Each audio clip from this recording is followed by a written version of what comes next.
Welcome, plant enthusiasts. In this YouTube tutorial, we will dive into the fascinating world of protective tissues in plants. Plants, just like animals, have developed specialized tissues to safeguard themselves from various external factors. Understanding these protective tissues is crucial in comprehending how plants adapt and survive in diverse environments. So, let's embark on this educational journey together.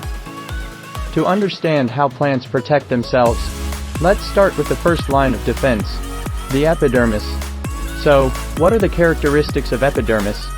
It is the outermost protective layer of plant organs. The epidermis is usually made of a single layer of cells. Cells of epidermis are elongated and flattened, without intercellular space. They are living cells as their inner contents are similar to parenchyma cells. In leaves, epidermis bears small pores called stomata. In some plants living in very dry habitats, the epidermis may be thicker since protection against water loss is critical. Functions: 1. Protection of plant from injury and infection. Toe. Cuticle of epidermis also helps to reduce water loss by evaporation to prevent desiccation. 3.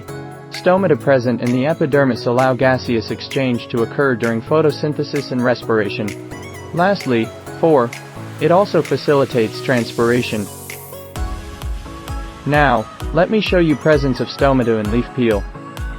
Material required: needle, brush, glycerine, cover slip, fresh leaf, glass slide, watch glass, distilled water, safranin, forceps, blotting paper, microscope, and drawer. Procedure: pluck a fresh leaf from a balsam plant. Hold the leaf and carefully tear along the bruised area of the lower side of the leaf. We can see a colorless narrow border along the torn edge. Carefully pull out the thin membranous transparent layer from the lower epidermis using a forceps. Put the epidermis into a watch glass containing distilled water. Take few drops of safranin solution using a drawer and transfer this into another watch glass. Using a brush, transfer the epidermis into the watch glass containing the safranin solution. Keep the epidermis for 30 seconds in the safranin solution to stain the peel. To remove excess stain sticking to the peel, place it again in the watch glass containing water. Place the peel onto a clean glass slide using the brush. Take a few drops of glycerine using a drawer and pour this on the peel. Using a needle, place a cover slip over the epidermis gently.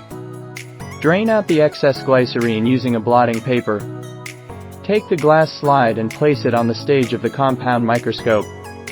Examine the slide through the lens of the compound microscope. Observations: the epidermis is made of uniseriate layers of cells that have distinct cell walls, a nucleus, and cytoplasm, and are closely packed. The epidermal layers are broken at places. These openings are the stomata. Each stoma is guarded by a pair of bean-shaped cells that are guard cells. Precautions: the epidermal peel should be taken from a freshly plucked leaf. Take the epidermal layer from the lower surface of a leaf, as it has more stomata. Always use a clean glass slide. Here is the details of the experiment shown to you. Pause this video and write the essential parts of this experiment on your notebook along with the diagram. Stoma, plural stomata, a word derived from Greek which means mouth. The structure of the stomata consists of a kidney-shaped epidermal cell with an opening in the center known as the pore. The stomata are bordered by a pair of specialized parenchyma cells known as the guard cells that are responsible for regulating the size of its opening, thus saving the plant from water loss. When fully stretched, the guard cells expand and thereby open the stomata. When the guard cells lose water, they shrink and the stomata will close. Guard cells also have large vacuoles. Another defense mechanism found in plants is cork tissue. Cork tissue is a remarkable protective tissue, found in the outer bark of woody plants. Cork cells are dead cells without having intercellular spaces. They appear at the periphery of roots and stems, when they grow older and increase in girth. They also have a chemical called suberin in their walls that makes them impermeable to gases and water. Functions. 1. It protects plants from external injury and infection. 2. It also prevents loss of water. Lastly, 3.